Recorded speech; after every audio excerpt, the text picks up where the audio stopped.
Former NTSB Chairman Mark Rosenker is on the phone with us. Mark, because all the remains have been found in small pieces and some with reported burn marks, how likely was it that this was an explosion?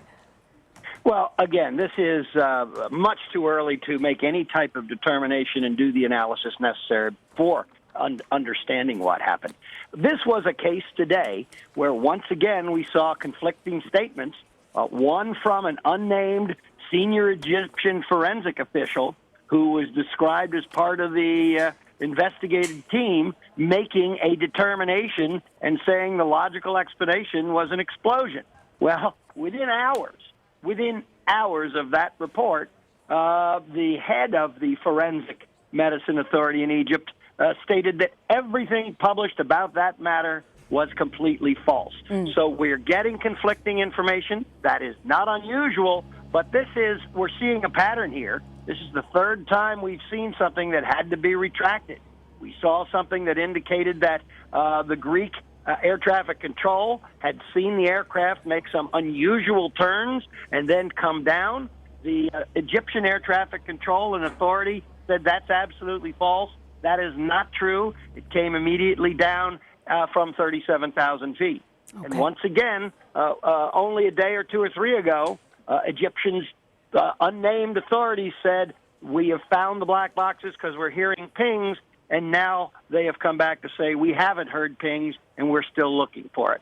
So this is something, unfortunately, that we're going to have to live through. I'm hoping that when, in fact, they begin to get the word that they're losing their credibility and losing it quickly, that they'll begin to add a little more discipline to their team members to keep them quiet about what they think as opposed to what really is. It's so true. It's hard to believe what's fact and what's fiction, especially early on. Mark, I want to ask you, though, from your experience and your knowledge, can investigators find out what caused the plane to crash, even if they never relocate those black boxes?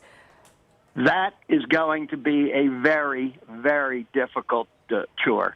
We were able to make some very good determinations from Air France 447, where it crashed, and the only information they had were ACAR's data, just like the data that we were receiving in 804. The problem was, or the benefit there was, that airplane took a number of minutes to actually come down, and during that period of time, it continued to transmit maybe 85, maybe 90 actual ACAR's bits of information that were telling the maintenance people and the operations center a lot of information that ultimately they were able to come up with what they believed was the probable cause. 2 years later, when they did recover the black boxes, it corroborated exactly everything they thought from the ACAR's data. But there was plenty of ACAR's data and plenty of time. In this case, we only have 7 pieces of data from the ACAR's and only 3 minutes of time.